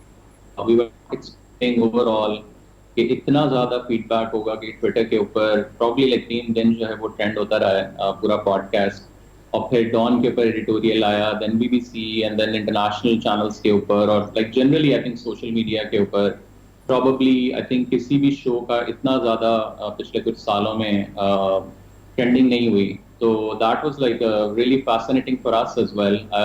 I mean, we are in business for the last 5 to 6 years, और उसमें ज़ाहिर है हम लोग पिछले 5-6 सालों से यही काम कर रहे हैं, और पहले भी हम लोगों ने काफ़ी एक्सक्लूसिव इंटरव्यूज और चीज़ें की हैं, और ज़ाहिर है वो एक बिल्डअप आहिस्ता आहिस्ता हो रहा था. But I think like after like sort of 5-6 ये आप लोग के लिए भी एक बड़ा ज़बरदस्त सबूत था, लेकिन लोगों के देखने के लिए भी एक नई चीज़ थी, क्योंकि हम पॉलिटिकल पार्टीज़ के लीडरान को नॉर्मली टीवी पे देखते हैं और न्यूज़ की बातें करते हुए देखते हैं और ज़्यादा पॉलिटिकल इशूज़ पे बात करते देखते हैं, लेकिन आप लोगों ने बड़े लाइटर क्वेश्चंस भी किए. But although have you seen that clip जिसमें उन्होंने कहा कि लाइट नहीं ठीक थी और अपनी लाइट का भी थोड़ा सा काम करना चाहिए, ये भी बड़ा उन्होंने मतलब बड़ा ख्याल रखते हैं इन चीज़ों का. तो एक फेशियल इंटरेक्शन आपका कैसे रहा उनसे? He is very into all this कि भी कैसा बंदा नजर आना चाहिए और पॉडकास्टिंग क्या है, and he knows everything about social media.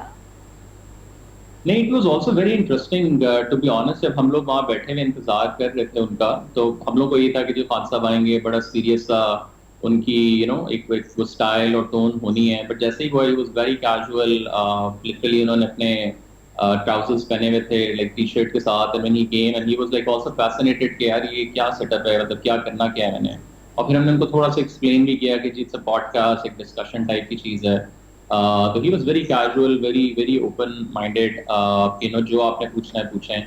और उसके बाद भी जो वीडियो बेसिकली लीक हुई उसमें भी ही वाज लाइक काफ़ी इंटरेस्टिंग था. But for him this long form content या लॉन्ग फॉर्म डिस्कशन उन्होंने पहली दफ़ा की थी, और वो ज़रा ओवरऑल सेटिंग भी थोड़ी सी डिफरेंट थी कि माइक सामने है, आपने ऑडियो का ख्याल है, कहाँ बैठना है, कैसे बैठना है. तो it was very interesting. I mean overall बाद में भी उनके साथ जो थोड़ी हम लोग की गपशप हुई थी, he was like fascinated to see कि पाकिस्तान में भी हम लोग इस लेवल के चीजों को कर रहे हैं. वहाँ से हैं तो आपको पता है कि भी स्वैग तो हम देखते हैं इमरान खान साहब का, इसमें तो कोई शक नहीं है. People are like dying for, उनके फैन फॉलोइंग तो बहुत बड़ी है. ऊपर से फिर आप इस किस्म के स्वैग से स्क्रीन पर आते हैं, पॉडकास्ट में आते हैं, तो आप क्या पूछना चाहेंगे तला से? अच्छा तलब, जारी बात है मैं खुद कई दफ़ा मैं निकाला गया हूँ. वैसे इंटरव्यू आपका हमने देखा, सोशल मीडिया भी काफ़ी वायरल हुआ और बड़े मज़े का था, बड़ा इंटरेस्टिंग था. खान साहब भी बड़े कैजुअल अंदाज में बैठे थे और बड़े ज़्यादा हैंडसम लग रहे थे, ये कह सकते तला. लेकिन एक चीज़ हम देखते हैं, बहुत सारे सहाफ़ी जाते हैं गिला इस बात का वो करते नज़र आते हैं कि खान साहब ने चाय तो पिलाई, बिस्किट नहीं रखे. तो क्या आपके साथ मेरे साथ हुआ है? वैसे I have a same question. Yes, वो टू बी ऑनेस्ट हमें भी नहीं पिलाई, बट वो हम लोगों ने बाहर से खुद अपने रेड बुल्स और चिप चिप्स खरीद के हम लोग लेके गए थे, क्योंकि जरा हम काफी देर से वहाँ गए हुए थे और जरा सेटिंग एंड एवरीथिंग. बट एक चीज थी कि मैंने जिस जगह हम लोगों का जिस कमरे में इंटरव्यू था उसके साथ एक किचन मैंने जरूर देखा है, और वहाँ मैंने चाय भी बनती हुई देखी है. तो वो डेफिनेटली कुछ लोगों को चाय बिल्कुल मिलती है वहाँ. अच्छा, लेकिन आपकी किस्मत में नहीं थी अनफॉर्चुनेटली. मैं अपना एक्सपीरियंस मेरा ये है कि मैं उनके एक दफ़ा गया और उनका इंटरव्यू हमने करना था, तो दोपहर का वक्त उन्होंने बात की हुई थी. लंच टाइम पे उन्होंने कहा आ जाओ. हम बड़े एक्सपेक्ट कर रहे थे कि लंच पे वो हमें लंच करवाएंगे, लेकिन एंड जब लंच का वक्त आया उन्होंने मुलाजिम के कान में कुछ कहा, और थोड़ी देर बाद मुलाजिम जो है वो 3 सिट्टे भुने हुए छल्ली जिसको कहते हैं वो लेके आ गया. उन्होंने कहा ये दो तुम लोगों के लिए, एक मेरे लिए, मैं तो यही खाता हूँ. तो वो जनाब वो शायद उनकी सादगी है तबीयत की, या मतलब पता नहीं उसको क्या कहना चाहिए. तो उस हवाले से आप जो कह रहे हो कि बाद में भी आपको बैठने का मौका मिला है, तो वो बातें किस तरह की थी, क्या मतलब उसके टॉपिक्स थे ज़्यादातर? आई थिंक वो बस जाते हुए हल्की फुल्की गपशप हुई थी, like when we finished the podcast. तो उसमें he is very optimistic, he is very looking forward to the next few months. कुछ बातें थी ऐसी जरा जो बिल्कुल ऑफ द रिकॉर्ड थी, but generally energy wise I think that's probably the fascinating thing to see. जरा वो हम टीवी में भी देखते हैं कि उनकी जितनी एनर्जी इज वेरी हाई इस एज में भी जाके, और लाइक कितने ऐसे से ये करके, और पूरा जो जरा वाकयात भी पिछले 2-3 महीने में हुए वो बड़े as politically overall in Pakistan were a bit like challenging, but still I think वो जो एक optimism था वो that was like one thing which for me personally was very like fascinating. अच्छा तन्हा, मुझे ऐसा लगता है कि you guys are representative of all of us जो आम एक लेमैन है, आम पब्लिक है. आप लोगों ने भी इस चीज़ को बड़ा ख़ास ख्याल रखा होगा कि सवाल हमने पॉलिटिकल पर्सपेक्टिव से तो करने ही करने हैं, लेकिन हमने इस चीज़ का भी ख्याल रखना है कि एक आम आदमी क्या सोचता है, वो इमरान खान साहब से क्या पूछना चाहता है। लाइक वो साबिक वज़ीर आज़म थे तब भी, और अब अगर वो करंटली लीडर हैं या क्रिकेटर है या एक्स कोई भी उनकी जो भी उनकी हिस्ट्री रही है। तो आप लोगों ने ज़्यादातर सवाल इस तरह के किए, लेकिन ऐसे कौन से सवाल थे जो आप लोग नहीं कर सके या सेंसर किए या जिसका जवाब देना उन्होंने सही नहीं समझा? इस तरह की डिस्कशन भी यकीनन आपकी हुई होगी इस पॉडकास्ट में। बिल्कुल। सो उसमें दो तीन चीजें थी। एक तो ये था कि ज़ाहिर है जो भी सवाल हमने करने हैं वो कोई उसमें स्क्रिप्टेड सवाल नहीं था, कोई उनकी टीम से हमने पहले शेयर नहीं किए थे, जैसे बाकी पॉलिटिकल पार्टीज होती हैं कि जी पहले आप सवाल बताएं, ये नहीं पूछना, वो नहीं पूछना। एज TCM ज़ाहिर है वो डिफरेंट एक रिप्रेजेंटेशन थी ओवरऑल डिजिटल मीडिया की, but as a TCM platform I think हम लोग की पिछले 5-6 सालों से कोशिश है कि हम लोग आवाम को जो है वो एक जो न्यूज़ चल रही है, ब्रेकिंग न्यूज़, या जो भी हमारे टीवी सोशल मीडिया पे वो हर कोई ज़रा कंज्यूम कर रहा है, बट उसका कॉन्टेक्स्ट हम लोगों को समझाएं कि असल जो बात है वो क्या है। और आई थिंक जो सवाल लाइक लेट्स से मैंने जो एक क्वेश्चन किया अबाउट एस्टैब्लिशमेंट या इमरान खान और अलीम खान और JKT के हवाले से, अब ये वो सवाल थे मेरे ख्याल से 2-3 जो डिजिटल के ऊपर या सोशल मीडिया पे या जनरली व्हाट्सएप ग्रुप्स के अंदर हर बंदा पूछना चाहता था। सो पहली दफा सॉर्ट ऑफ खान साहब ने जनरल फैज का नाम लिया और उसके बाद एक डिबेट पाकिस्तान में क्रिएट हो गई है पिछले 4-5 दिनों से, और कल परसों ISPR ने भी इसके ऊपर एक बयान दिया, फिर अलीम खान साहब ने भी एक प्रेस कॉन्फ्रेंस उसके ऊपर कर दी। तो again I think as TCM हम लोगों का पहले दिन से ही जो मेन मकसद था कि हम लोग जो मेन स्ट्रीम न्यूज़ इंडस्ट्री है उसको डिस्टर्ब करने की कोशिश करें और उन चीज़ों को सामने लेके आएँ जो आम तौर पर जो टीवी चैनल्स या जनरली पाकिस्तान का जो के बातें नहीं करता। और उससे भी आई थिंक जो सबसे ज़्यादा इंपॉर्टेंट चीज़ थी उनको बड़ी सादा ज़बान में हम पूछें रादर देन के बड़े वो कॉम्प्लेक्स तरीके के साथ, जो आम एक रेडी वाला है, आम एक बच्चा है या एक आम बंदा जो सोशल मीडिया के ऊपर है या जनरली पाकिस्तान में वो पूछना चाहता है। जी हरमीत। तला एक और चीज़ हम ज़्यादा देखते हैं कि जो बड़े लीडर्स हैं, जितने भी हमारे सियासी रहनुमा हैं, और हम देखते हैं कि मखसूस चैनल पे मखसूस एंकर्स के साथ वो बड़े कंफर्ट फील करते हैं और उन्हीं को इंटरव्यू देते हैं। बड़ा मुश्किल भी होता है उनको बनाना, लेकिन डिजिटल मीडिया पे जब आपने सोचा कि मैंने खान साहब का इंटरव्यू करना है तो कितना मुश्किल था, और वो क्या झट से मान गए कि ठीक है? सो उसमें ज़रा if I be very very honest, एक लॉबी तो होती है ज़रा, उनके जो पार्टी के अंदर भी बहुत से ग्रुपिंग्स हैं, उनके सोशल मीडिया में भी ज़रा काफ़ी लोग होंगे जो प्रेफरेंस वाइज कि यार हम इसको बुला लें, उसको बुला लें।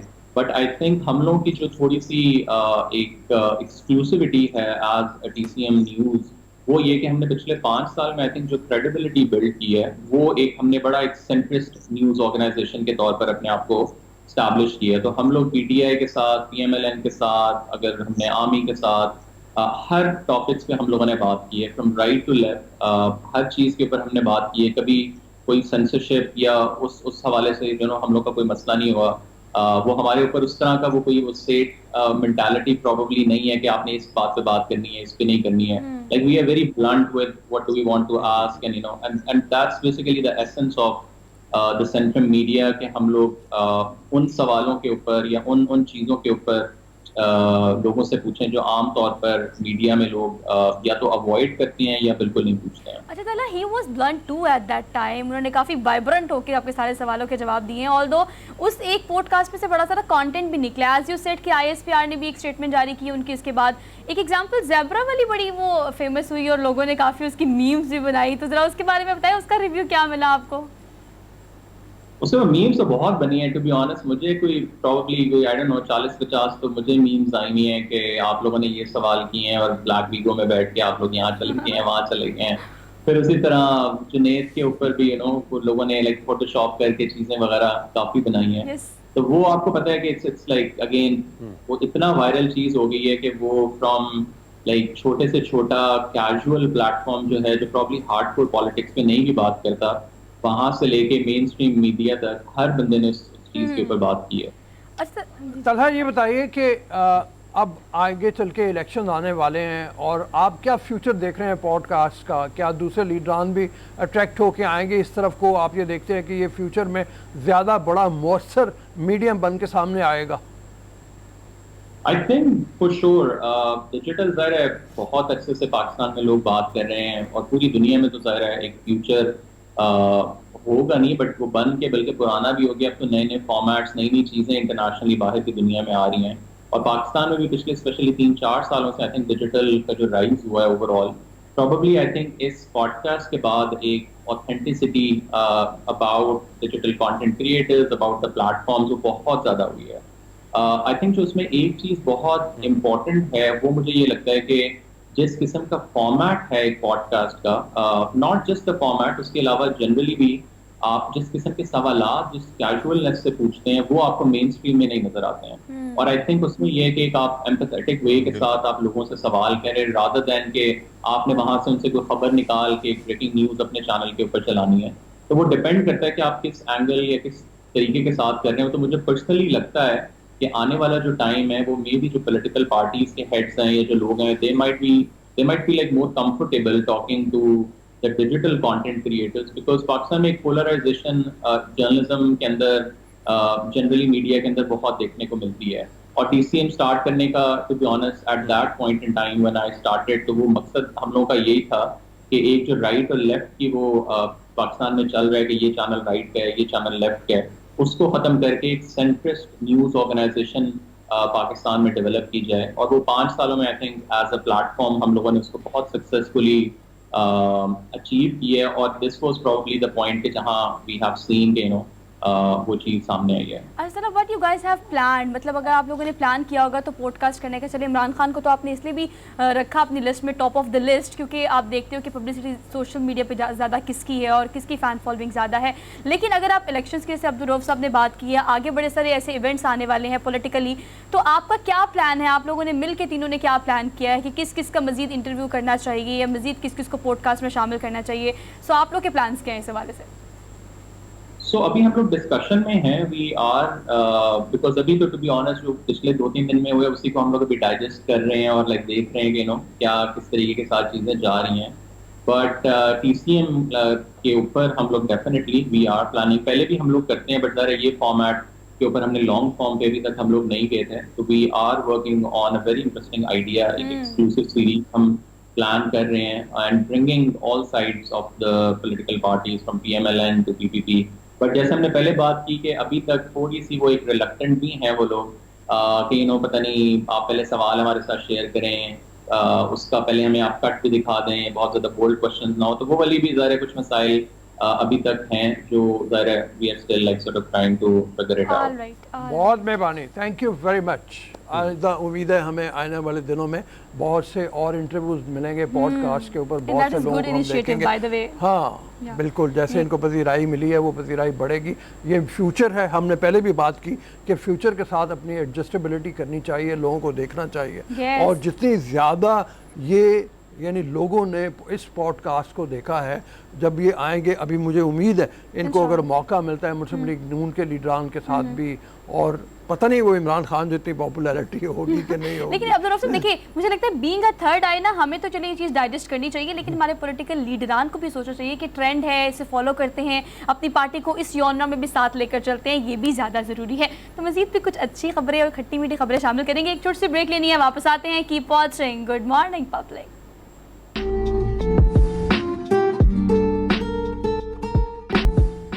Welcome back after the break. एक बार फिर से आप सब देखने वालों को सुबह बखैर। बार बार हम आपको जगाने की कोशिश करते हैं कि उठें और आज के दिन का बाकायदा अच्छे से आगाज़ करें। आज के दिन की मुनासबत से एक बड़ी अहम खबर ये भी है कि सादत हसन मंटो की आज सालगिरह है। एक ऐसी शख्सियत जो कि नौजवानों में बड़ी मकबूल है, और इसके अलावा अब्दुल रऊफ साहब शॉर्ट स्टोरीज़ बड़ी खूबसूरत अंदाज में लिखी, और ऐसी लिखी कि सरहद पार चली गई और लोगों ने खूब सराहा। भाई पना लोगों को पजीराई लोगों ने दी है, मतलब पजीराई मिली है मंटो को। मंटो का नाम, जब भी कहानी लिखने वालों का नाम आएगा उनका नाम सरे फहरिस्त होगा, और लोग जो हैं वो उनकी कहानियाँ शॉर्ट स्टोरीज़ में उन्होंने ज़्यादातर काम किया है। इसके अलावा और भी उन्होंने मतलब ख़ुद नविश्त अपनी लिखी, उन्होंने मुख्तलिफ लोगों के खाके लिखे, वो भी उतना ही पॉपुलर हैं। लेकिन जो शॉर्ट स्टोरी में उनका कमाल है, शॉर्ट स्टोरी भी उनकी इस तरह की होती है कि जो चौंका देती है, अचानक मतलब वो ख़त्म होती है, और छोटे पैराए में मतलब उन्होंने मतलब उस तरह को बहुत बड़े फॉर्मेट में लंबी लंबी कहानियाँ नहीं लिखी हुई। लोगों का थोड़ा सा एतराज़ ये रहा है कि मंटो ने बहुत ज़्यादा लिखा है, और मंटो की सिलेक्शन अगर की जाए तो उसमें ज़्यादा बेहतर काम होगा। तो वो ठंडा गोश्त हो, काली शलवार हो, खोल दो हो, उनकी कहानियाँ जो हैं वो चौंकाती रहती हैं। हिजरत के पस मंज़र में जब लोगों को पाकिस्तान आना पड़ा हिंदुस्तान छोड़ के, और ख़ास तौर पे जो फसादात हुए उसमें इंसानी साइकी कैसी बनी, इंसानी नफ्सियात क्या बनी, उसके ऊपर मंटो ने बड़ा खूबसूरत लिखा है। टेक्निक की आप बात करें कि लिखने की टेक्निक ऐसी है कि हम तमाम तर इसमें देखें तो बाउंड्रीज को तो उन्होंने कीप इन माइंड रखा, लेकिन तकसीम पर उन्होंने बड़ी बात की और ब्लंट बहुत लिखा है। तभी तो नौजवानों में इतने मशहूर होने की, मकबूल होने की खासी वजह और पहली वजह यही है कि वो आपने कहा थोड़ा लिखते हैं लेकिन ब्लंट लिखते हैं और टू द पॉइंट। ठीक है, उनके ब्लंट होने की वजह से हमारा पैगाम भी यही है, कभी इंशाल्लाह ताला मौका मिला मंटो के फ़न के ऊपर और ज़रा तफसील में बात करेंगे। लेकिन अभी एक और चीज़ के ऊपर हमें बात करनी है जाके, और वो बात यह है कि इंजेक्शन इस मुल्क में कहा जाता है 1 अरब लोग अपने इंजेक्शन लगवाने के चक्कर में चल पड़ते हैं, और वो कोई भी बीमारी होती है डॉक्टर को मजबूर करते हैं कि जी मुझे इंजेक्शन लगाया जाए। डॉक्टर आफ्ताब मोहसिन ने पिछले दिनों एक कॉन्फ्रेंस से खिताब करते हुए कहा तकरीबन 1 अरब लोग ऐसे हैं जो इंजेक्शन लगवाते हैं। सेल्फ मेडिकेशन भी बहुत ज़्यादा है, और सेल्फ मेडिकेशन में भी बड़ी ख़राबियाँ पैदा होती हैं। हमारे साथ मौजूद हैं डॉक्टर वकास जावेद, सर्जन है। अस्सलाम वालेकुम। ये ट्रेंड जो है इंजेक्शन लगवाने का, ये कितना ख़तरनाक है, कितना नुकसानदेह है, इसके कोई फ़ायदे भी हैं? देखें, इंजेक्शन एक सेल्फ मेडिकेशन का सिर्फ एक एस्पेक्ट्स है। अनफॉर्चुनेटली हमारे यहाँ सेल्फ मेडिकेशन का ट्रेंड बहुत ज़्यादा है। इसके मल्टी फैक्टर्स हैं, इसकी रीजंस क्या हैं, we can discuss them afterwards. लेकिन कोई भी मसला होता है, ज़ुकाम, खांसी, बुखार, आप कहते हो मेडिकल स्टोर पे जाते हो, मुझे ये प्रॉब्लम है, और वो बड़ी ग्रेशियसली आपको मेडिकेशन दे देता है। देखिए, इसमें 2 एस्पेक्ट्स हैं वेरी इंपॉर्टेंट।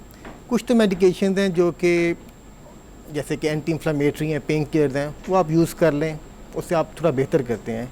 लेकिन वो आपको एंटीबायोटिक्स जो कि आपके जर्म्स को मारती हैं, वो प्रिस्क्राइब कर देते हैं।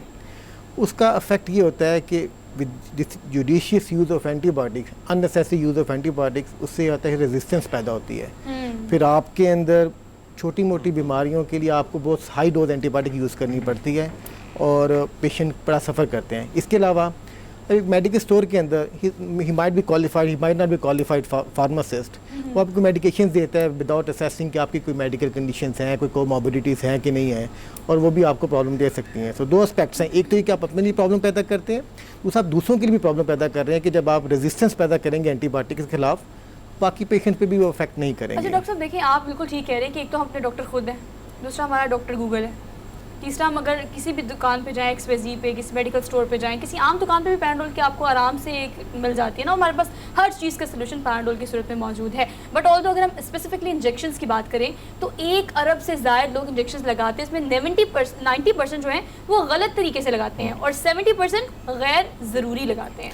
तो ये जो हमने एक सोल्यूशन निकाला है इंजेक्शन का, हर चीज़ के, कोई दर्द है इंजेक्शन लगा लें, बुखार है इंजेक्शन लगा लें, कोई और मर्ज है इंजेक्शन लगा लें, तो is it a solution of everything? No, it's not a solution. Basically हमारी आई थिंक इसमें मेडिकल कम्युनिटी भी थोड़ा सा रिस्पॉन्सिबल है। I will be honest with you, हमारे यहाँ पे एक बेसिक कंसेप्ट बन गया कि injection act faster, they are more effective and they will make you better, which is not the case. अब एक हमारी सोसाइटी में एक माइंडसेट और एक कंसेप्ट बन चुका है, अब उसको चेंज करना थोड़ा सा मुश्किल हो गया है। For example, patients come to you, I am a orthopaedic surgeon by trade, because patients आते हैं, I am have a pain, मैं उनको देता हूँ मेडिकेशन का, आप इनको यूज़ करें, you will get better in day या 2, लेकिन वो इंसिस्ट करते हैं can I have some injection to get instant relief. फिर उनको हम समझाते हैं it's not a matter of instant relief, इससे आपको प्रॉब्लम्स भी हो सकती हैं। फिर उसके अलावा एक साइकी बन गई है कि इंजेक्शन से जल्दी बेहतर होंगे और ज़्यादा इफेक्टिव ट्रीटमेंट है, विच इज़ नॉट द केस। गलत है बात, बिल्कुल गलत बात है। It depends on condition, depend on the situation.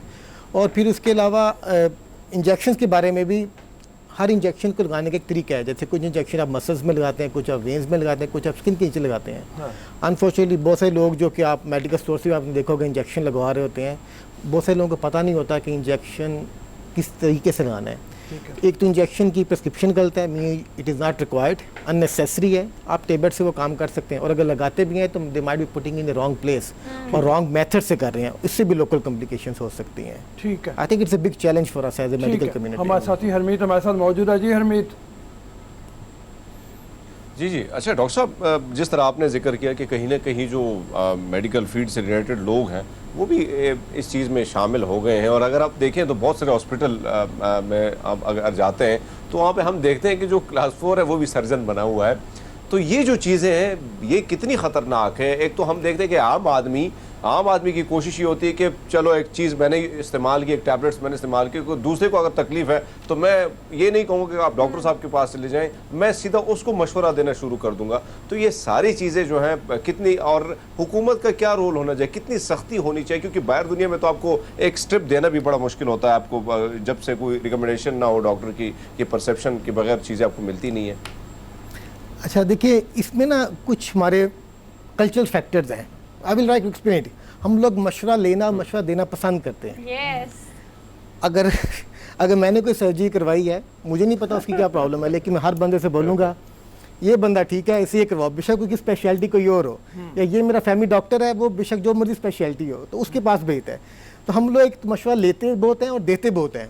Doctors कुछ आपको कहते हैं तो आप उस पर इतबार नहीं करेंगे, हम सोचेंगे। सोचने का मतलब है अपने चाचा, मामा, ताया, दादा, पूरे ख़ानदान से मशवरा करेंगे और फिर बताएंगे कि हाँ हमने करवाना कि नहीं करवाना, हालांकि उनका कोई मेडिकल नॉलेज नहीं है। They know what we are talking about. एक ये सोशल एस्पेक्ट है। दूसरा हमारे आई थिंक ये लेजिस्लेटिव इफेक्ट भी बड़ा इंपॉर्टेंट है। I have experience of working in Europe for long time. वहाँ पे तो आप एक सिंपल मेडिकेशन भी बगैर प्रिस्क्रिप्शन के नहीं ले सकते। पाकिस्तान के अंदर कोई ऐसी रिस्ट्रिक्शन नहीं है। बिल्कुल। आप यूरोप को छोड़े, इवन आप श्रीलंका, इंडिया, बांग्लादेश में भी काफ़ी ज़्यादा स्ट्रिक्टनेस है कि आप बगैर प्रिस्क्रिप्शन की मेडिकेशन नहीं ले सकते। दूसरा, पाकिस्तान के अंदर अनफॉर्चुनेटली अताई डॉक्टर का रिवाज है। मीन्स कोई बंदा हॉस्पिटल के अंदर एज ए स्वीपर काम करता है फॉर 5-10 ईयर्स, उसके कुछ मेडिकेशन के बाद चलता है, वो जाके अपना क्लिनिक खोल लेता है। इसके ऊपर पिछले कुछ अर्से में काफ़ी सारा वर्क हुआ है, काफ़ी सारी क्रैकडाउन हुआ है। But I think still there need a lot more to be done. So I think we have to give awareness to our patient as a society, कि listen to the experts and just follow them. Don't ask anybody. कैसे इसको control कर सकते हैं, मतलब come to the solution because we have discussed a lot, कि हमने बहुत सारी जगहों पे भी इस तरह की डिस्कशन देखी है। प्रिस्क्रिप्शन के बगैर आप किसी मेडिकल स्टोर पे जाएं, आपको वो आधा डॉक्टर खुद होता है, उसका पता होता है कि इस बीमारी का ये इलाज है और काफ़ी अरसे से, एक लंबे अरसे से यही किया जा रहा है। कैसे हम इसे कंट्रोल कर सकते हैं? रेगुलेशंस, अथॉरिटी किस तरह से अहम किरदार अदा कर सकती है? Strict legislation that is the only way forward. अगर मेडिकल स्टोर को पता है कि अगर मैंने बगैर प्रिस्क्रिप्शन की मेडिकेशन दी और मेरा मेडिकल स्टोर सील हो जाएगा, he won't give it. We just need strict rule and strict implementation.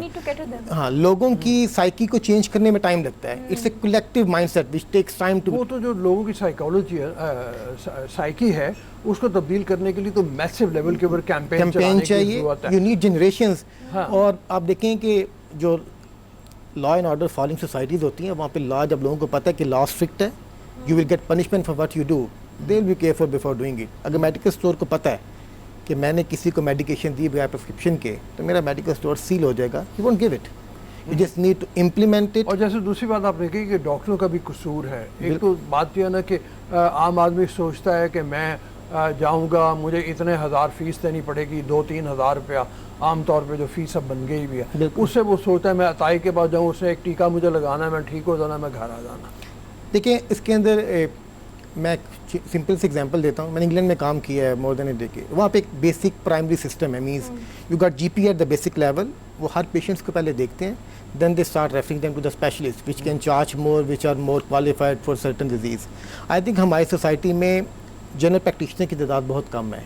They need to be more general practitioner. They need to be a rule organisation campaign level पे होना चाहिए, जहाँ पे हर patient पहले जाए, उनको असेस करें, if required they can send him to a specialist which can charge more, which can have more expertise.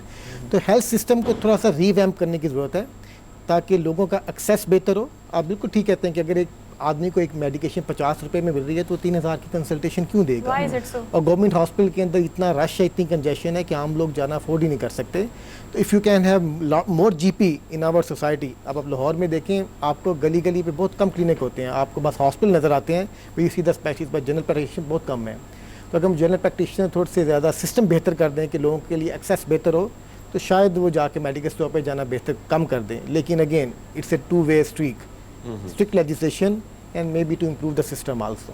बड़ी मेहरबानी सर, बहुत शुक्रिया, थैंक यू। हमें प्रोग्राम का वक्त अब ख़त्म हो रहा है, यहाँ पे हमें लेने की इजाज़त। कल इंशाल्लाह आपकी खिदमत में हाजिर होंगे। जो पैगाम ज़्यादा से ज़्यादा डॉक्टर साहब का है कि जनरल प्रैक्टिशनर्स बढ़ाएं ताकि लोग पहले उनके पास जाएँ, फिर किसी स्पेशलिस्ट के पास जाएँ। इसी पैगाम के साथ खुदा हाफिज़, इंशाल्लाह ताला कल मिलेगा।